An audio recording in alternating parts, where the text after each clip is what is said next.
Hi hello నమస్తే welcome to burning topic. పరాజయాల మీద పరాజయాలు వరుసగా ఎన్నికల్లో ఓటమి. లోక్సభ మొదలు రాష్ట్రాల అసెంబ్లీ ఎన్నికల వరకు కాంగ్రెస్ పార్టీకి అపజయాలు తప్పటం లేదు.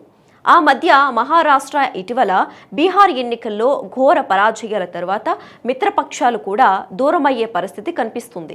దేశవ్యాప్తంగా 3 రాష్ట్రాల్లో మాత్రమే అధికారంలో ఉన్న కాంగ్రెస్ ఇతర రాష్ట్రాల్లో ప్రతిపక్ష పాత్ర కూడా పోషించలేని దుస్థితికి చేరింది. బీజేపీ ఎన్నికల సంఘాల మీద కూడా ఆరోపణలు మోపటం తప్ప పార్టీ బలహీనపడటానికి కారణాలపై ఆత్మవిమర్శ ఎందుకు చేసుకోవటం లేదు? కాంగ్రెస్ పార్టీ ఫ్యూచర్ మీద ఇప్పుడు నీళ్లు కమ్ముకున్నాయి. కనుమరుగవుతున్న కాంగ్రెస్, ఓటమిలో సెంచరీకి దగ్గరగా రాహుల్. వచ్చే ఏడాది తమిళనాడు ఎన్నికలు. కాంగ్రెస్కు డీఎంకే మొండిచేయి చూపేనా? కర్ణాటకలో ముఖ్యమంత్రి మార్పు తప్పదా? కాంగ్రెస్ భవిష్యత్తుపై కర్ణాటక ప్రభావం.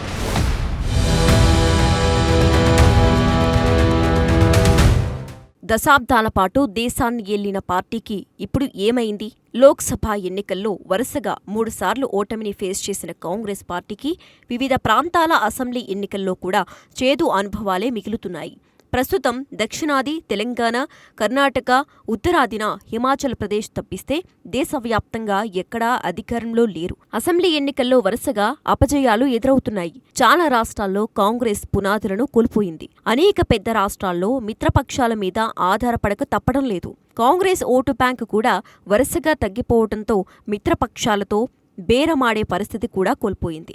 కాంగ్రెస్ నేతృత్వంలోని ఇండియా కూటమిలోని భాగస్వామ్య పక్షాలు కూడా క్రమంగా దూరమయ్యే పరిస్థితి వచ్చింది. ఇప్పటికే కాంగ్రెస్తో ఆ పార్టీలు అంటి ముట్టినట్లుగా వ్యవహరిస్తున్నాయి. అసలు ఈ పరిస్థితికి కారణం ఏంటి? దేశవ్యాప్తంగా జరుగుతున్న చర్చ ఇదే. ఇటీవలే జరిగిన బీహార్ అసెంబ్లీ ఎన్నికల్లో అధికార ఎన్డీఏ కూటమి మరోసారి విజయదుందుభి మోగించి భారీ మెజారిటీతో అధికారం దక్కించుకుంది. మహాగఠబంధన్ భాగస్వామ్య పక్షాలు అతి పేలవ ప్రదర్శనతో మైనార్టీగా మిగిలిపోయాయి. బీహార్ అసెంబ్లీలోని 243 సీట్లలో ఎన్డీఏ 202 సీట్లను కైవసం చేసుకుంది. మహాగఠబంధన్ పార్టీలు 35 సీట్లతో సరిపెట్టుకున్నాయి. లోక్సభలో ప్రధాన ప్రతిపక్షమైన కాంగ్రెస్ పార్టీ బీహార్ శాసనసభలో పట్టుమని 10 సీట్లు గెలవలేకపోయింది. 61 చోట్ల పోటీ చేసి 6 సీట్లతో సరిపెట్టుకుంది. బీహార్ ఓటమికి కారణం కాంగ్రెస్ పార్టీ వైఖరిని అంటూ ప్రధాన మిత్రపక్షాలు వేలెత్తి చూపిస్తున్నాయి. ప్రధానంగా ఆ పార్టీ వ్యూహాలను, నాయకత్వ లోపాన్ని ప్రశ్నిస్తున్నాయి. సీట్ల పంపకాల్లో అలిగిన జార్ఖండ్ ముక్తి మోర్చా పోటీకి దూరంగా ఉండిపోయింది. కాంగ్రెస్ తమను మోసం చేసిందని ఆరోపణలు గుప్పించింది. దీని ప్రభావం జాతీయ స్థాయిలో ఇండీ కూటమిపై పడుతుంది. మహారాష్ట్రలో అత్యవిశ్వాసంతో ఎన్నికలకు వెళ్లి పరాజయం పాలైన ఇండీ కూటమికి తాజాగా బీహార్ ఫలితం తీవ్ర నిరాశనే మిగిల్చింది. బీహార్లో తగిన బలం లేకుండా అత్యధిక సీట్లు తీసుకుని తాను ఓడిపోవటమే కాకుండా మిత్రపక్షాల పరాజయాలకు కూడా కారణమైందనే విమర్శలు ఎదుర్కొంటోంది కాంగ్రెస్ పార్టీ. ఈ ఫలితాలపై ఎన్ కూటమిలోని పార్టీలు కాంగ్రెస్ నాయకత్వంపై తీవ్ర అసంతృప్తితో ఉన్నాయి. తాము జూనియర్ పార్ట్నర్ల అవమానకర రీతిలో కూటమిలోనే కొనసాగాలా, స్వతంత్ర మార్గం ఎంచుకోవాలా అనే ఆలోచనలో పడ్డాయి.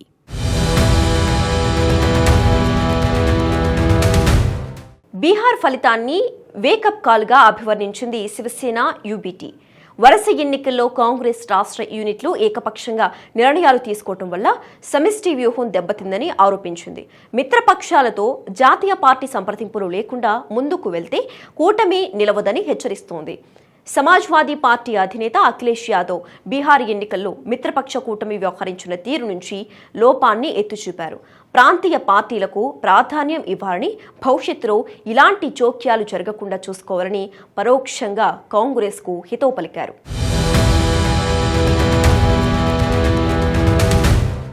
ఇక ఈ క్రమంలో కూటమి బాధ్యతల నుంచి కాంగ్రెస్ తప్పుకుని బాధ్యతల్ని అఖిలేష్కు అప్పగించాలంటూ ఆ పార్టీ నేతలు డిమాండ్ చేస్తుండటం గమనార్హం.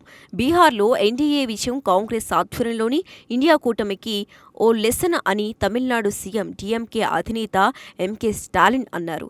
కూటమి వ్యూహం, నాయకత్వం సమన్వయంపై పునరాలోచన అవసరమని సూచించారు. ఎండీ కూటమిలోని తృణమూల్ కాంగ్రెస్, ఆమ్ ఆద్మీ పార్టీ కూడా మొదటి నుంచి కాంగ్రెస్ నాయకత్వం మీద అసంతృప్తితో ఉన్నాయి. మొదటి నుంచి ఆ పార్టీలు స్వతంత్ర ధోరణిని అవలంబిస్తున్నాయి. వారసత్వ రాజకీయాల్లో జవహర్లాల్ నెహ్రూ, ఇందిరాగాంధీ, రాజీవ్ గాంధీ, సోనియా సారథ్యం తరువాత కాంగ్రెస్ పార్టీ ప్రజల విశ్వాసాన్ని పొందలేకపోతోంది. రాహుల్ గాంధీ ప్రాతినిధ్యంతో పనిచేస్తున్న కాంగ్రెస్ పార్టీ ఎదుర్కొన్న ఎన్నికల ఫలితాలను ఓసారి పరిశీలిస్తే రాష్ట్రాల వారీగా 95 సార్లు ఎన్నికల ఫలితాలు చేదు అనుభవాన్ని మిగిల్చాయి. కాంగ్రెస్ పార్టీ అధినాయకుడిగా రాహుల్ గాంధీ నేతృత్వంలో జరిగిన ఎన్నికల్లో ఆశించిన ఫలితాలు దూరమయ్యాయి.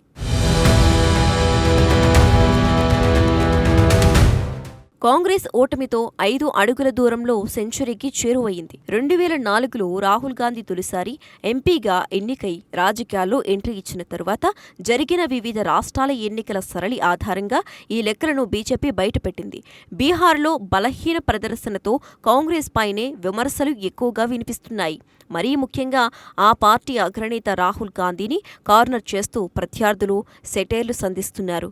ఓట్ల చోరీ కారణంగానే బీజేపీ గెలుస్తుందని కాంగ్రెస్ అగ్రనేత రాహుల్ గాంధీ పెద్ద ఎత్తున ప్రచారం చేసిన బీహార్ ఓటర్ల ఆదరణ సంపాదించలేకపోయారు. ఓట్ల చోరీ ఆరోపణలపై తన తదుపరి కార్యాచరణ ఏంటో రాహుల్ ఇంకా బయట పెట్టలేదు. ఓటర్ల జాబితా ప్రత్యేక సవరణ కార్యక్రమం సర్పై రాహుల్ చేసిన ప్రచారం బెడిసికొట్టింది.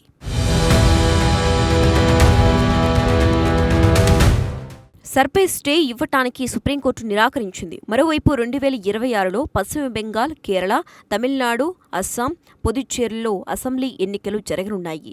ఈ రాష్ట్రాల్లో వచ్చే ఎన్నికల్లో ఇండియా కూటమి కలిసికట్టుగా పోటీ చేస్తోందా అన్నది పెద్ద ప్రశ్న. కేరళలో కాంగ్రెస్, వామపక్షాలు డి అంటే డి అంటున్న పశ్చిమ బెంగాల్లో మాత్రం చేతులు కలపాల్సిందే. తమిళనాడులో డీఎంకేతో పొత్తు వదులుకుంటే తామే ఎక్కువ సీట్లలో పోటీ చేయవచ్చని, మిత్రపక్షాలకు ఎక్కువ సీట్లు కేటాయించవచ్చని డీఎంకే భావిస్తోంది. ఇదంతా ఒకేతైతే కాంగ్రెస్ అధికారంలో ఉన్న కర్ణాటకలో లుకలుకలు ఆ పార్టీకి తలనొప్పిగా మారాయి. కర్ణాటకలో సీఎం పదవి విషయంలో హై డ్రామా కొనసాగుతోంది.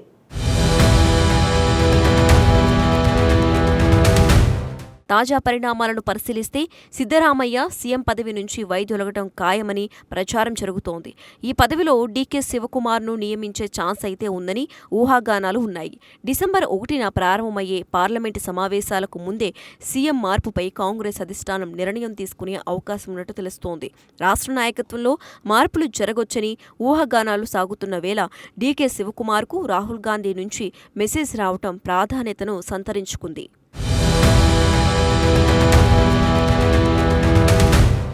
డీకే వారం రోజులుగా ఆయనతో మాట్లాడేందుకు ప్రయత్నించగా ప్లీజ్ వెయిట్, నేను మీకు కాల్ చేస్తా అంటూ వాట్సాప్ మెసేజ్ వచ్చినట్లు పార్టీ వర్గాలు వెల్లడించాయి.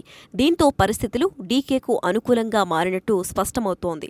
కాంగ్రెస్ అధిష్టానం సిద్ధరామయ్య, శివకుమార్లను ఢిల్లీకి పిలిపించి సంక్షోభంపై చర్చించబోతుందని తాజా సమాచారం. అయితే ఇప్పటివరకు సీఎం పదవిలో తాను 5 ఏళ్లు కొనసాగుతానని సిద్ధరామయ్య ధీమాతో ఉన్నారు. మరోవైపు ఉప ముఖ్యమంత్రి డీకే శివకుమార్, సీనియర్ మంత్రి సతీష్ జార్కిహోలీతో రహస్యంగా సమావేశం కావటం చర్చనీయాంశంగా మారింది.